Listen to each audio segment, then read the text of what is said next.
Syedaralun, satu unit bot dilaporkan terbalik setelah dihempas ombak di kawasan Ujung Blang, Kecamatan Banda Sakti, Loksmawe pada Kamis 26 Januari 2023 sekitar pukul 14.30 waktu Indonesia bagian Barat.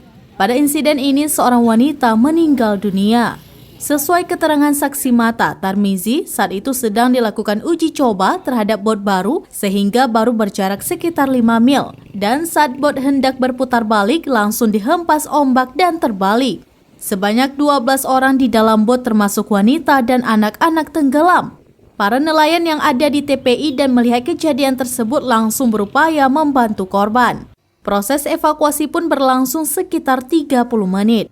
Selanjutnya, para korban dibawa ke Rumah Sakit Kesrem Loksmawe. Sementara, Kapolres Loksmawe AKBP Hengki Ismanto melalui Kasatpol Airut AKP Ibnu Sa'dan di Loksmawe membenarkan adanya insiden tersebut. Di mana dalam insiden ini ada satu orang yang meninggal dunia atas nama Nur Aini berusia 40 tahun. Sedangkan 7 lainnya harus dirawat. Dari 7 yang dirawat, 2 dalam kondisi kritis. Dari Loksmawe, Saiful Bahri, seraminews.com.